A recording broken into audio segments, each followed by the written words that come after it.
সুপ্রিয় শিক্ষার্থীবৃন্দ, নালন্দ সরকারি কলেজ কর্তৃক অনলাইন শিক্ষা কার্যক্রমে তথ্য ও যোগাযোগ প্রযুক্তি বিষয়ের তোমাদের আজকের ক্লাসে স্বাগত জানাচ্ছি। আমরা গত ক্লাস পর্যন্ত পড়েছিলাম চতুর্থ অধ্যায়ের দ্বিতীয় অংশ, অর্থাৎ HTML ভাষায় প্রোগ্রাম তৈরি করার কৌশল আমরা শিখছি। আজকে আমরা শিখব HTML এলিমেন্ট সম্পর্কে।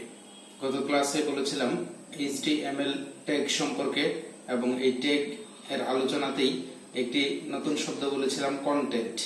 অর্থাৎ আমরা এই ট্যাগ ব্যবহার করে ওয়েব পেজে দেখানোর জন্য যে কথাটি আমরা প্রদর্শন করতে চাই, এই কথাটি হচ্ছে কন্টেন্ট বা এলিমেন্ট।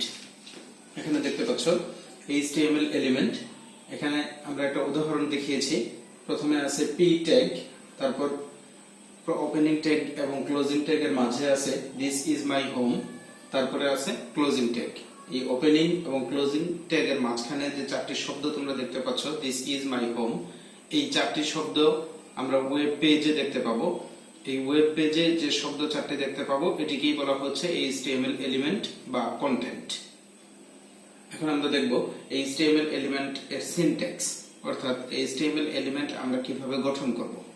প্রথমত আমরা জানবো HTML এলিমেন্ট এর অবস্থান সম্পর্কে। অবস্থানটি হচ্ছে ওপেনিং এন্ড ক্লোজিং ট্যাগস এর মাঝে, অর্থাৎ শুরুতে থাকবে ওপেনিং ট্যাগ এবং শেষে থাকবে ক্লোজিং ট্যাগ। মাঝে যে শব্দগুলো, যে কথাগুলো অবস্থান করবে, এটিকেই বলা হচ্ছে HTML এলিমেন্ট। এরপরে আছে এমটি কন্টেন্ট। গতকাল তোমরা জেনেছিলে ট্যাগ দুই ধরনের হতে পারে, একটি হচ্ছে ধারক ট্যাগ আর একটি হচ্ছে ফাঁকা ট্যাগ। এমটি ট্যাগের কোনো এলিমেন্ট থাকে না, এই ধরনের ট্যাগকে আমরা বলি এমটি ট্যাগ, অর্থাৎ যার কোনো কন্টেন্ট থাকবে না, যেগুলো আমরা ব্যবহার করব এমটি ট্যাগের সাহায্যে, এটাকে বলা হচ্ছে এমটি কন্টেন্ট। এরকমও কন্টেন্টের সিনট্যাক্স হতে পারে। তৃতীয়ত অনলি ওপেনিং ট্যাগ। যে এমটি কন্টেন্ট, এই কন্টেন্টের ক্ষেত্রে আমরা শুধুমাত্র ওপেনিং ট্যাগটাই ব্যবহার করব। এই ট্যাগের মধ্যেই কন্টেন্ট শেষ হবে, এর কোনো কন্টেন্টও থাকবে না, এর কোনো ক্লোজিং ট্যাগও থাকবে না। এরপর হচ্ছে অ্যাট্রিবিউট। এই কথাটি খুব ভালো করে জানা দরকার, এর ব্যবহার অনেক বেশি। অ্যাট্রিবিউট বলতে বোঝানো হচ্ছে আমরা যে এলিমেন্ট ওয়েব পেজে প্রদর্শন করব, একজন ব্যবহারকারী ওয়েব পেজ প্রদর্শন দেখার সময় যে কথাগুলো দেখতে পাবে, এই কথাগুলো বিভিন্ন আঙ্গিকে দেখবে। এই আঙ্গিকে দেখার যে বৈশিষ্ট্য ধারণ, এই বৈশিষ্ট্য ধারণটাই হচ্ছে অ্যাট্রিবিউট। কোন সময় কথাগুলোকে আমরা ছোট আকারে দেখব, কোন সময় বড় আকারে দেখব, কোন সময় সুপারস্ক্রিপ্ট, সাবস্ক্রিপ্ট, কোন সময় আন্ডারলাইন, কোন সময় ভিন্ন স্টাইলে আমরা এই লেখাগুলোকে দেখব। এই যে বিভিন্ন স্টাইলে কথাগুলোকে নিয়ে আসার পদ্ধতি, এটিকেই বলা হচ্ছে অ্যাট্রিবিউট। এই অ্যাট্রিবিউটও আমরা এলিমেন্টের ক্ষেত্রে ব্যবহার করব।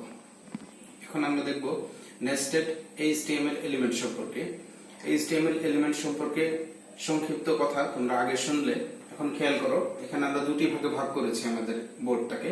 প্রথম অংশে আমরা একটা প্রোগ্রাম দেখতে পাচ্ছি, আমরা HTML ভাষায় তৈরি করা একটা প্রোগ্রাম দেখতে পাচ্ছি। ডান পাশে আমরা একটা চিত্র দেখতে পাচ্ছি। এই চিত্রটি হচ্ছে উইন্ডোজ, অর্থাৎ আমরা যে ওয়েব পেজ এর কথা বলছি, ওয়েব পেজে আমরা যে লেখাটি যেভাবে দেখতে চাচ্ছি, এই লেখাটি দেখার যে জায়গা, এটাকে বলা হচ্ছে উইন্ডোজ। এই উইন্ডোজে আমরা যদি অনলাইন ক্লাস কথাটাকে দেখতে চাই, তাহলে HTML ভাষায় তৈরি করা প্রোগ্রামটা আমরা তৈরি করব এইভাবে। প্রথমে HTML, যেহেতু HTML ভাষায় আমরা প্রোগ্রাম তৈরি করছি, তাই শুরুতে আমরা ব্যবহার করব HTML কথাটি, ট্যাগটি। এরপরে আমরা বডি, অর্থাৎ এই পেজের মধ্যে আমরা যে কথাটা দেখতে চাই, কথাটি কোনো টাইটেল বা হেড নয়, সরাসরি আমরা বডিতে দিতে যাচ্ছি। তাই আমরা এখানে প্যারাগ্রাফ ট্যাগ ব্যবহার করেছি, অনলাইন ক্লাস, তারপর প্যারাগ্রাফ ট্যাগ ক্লোজ করেছি, এরপর বডি শুরু করেছিলাম, বডিটা ক্লোজ হয়ে গেছে। শুরুতেই আমরা শুরু করেছিলাম HTML ট্যাগ, এই সব শেষে HTML ট্যাগটি ক্লোজ হয়ে গিয়েছে। এই যে বিভিন্ন ট্যাগের সমন্বয়ে আমাদের এই HTML এলিমেন্ট দেখা, এই জন্য এটাকে বলা হচ্ছে নেস্টেড HTML এলিমেন্ট। অর্থাৎ যে HTML এলিমেন্টের মধ্যে অন্যান্য কিছু ট্যাগ সংযুক্ত করে আমাদের প্রোগ্রাম তৈরি করতে হবে, এটিকে বলা হচ্ছে নেস্টেড HTML এলিমেন্ট। এর সাহায্যে এই প্রোগ্রাম তৈরি করার ফলে আমরা উইন্ডোজে এই চিত্রটি দেখতে পাবো।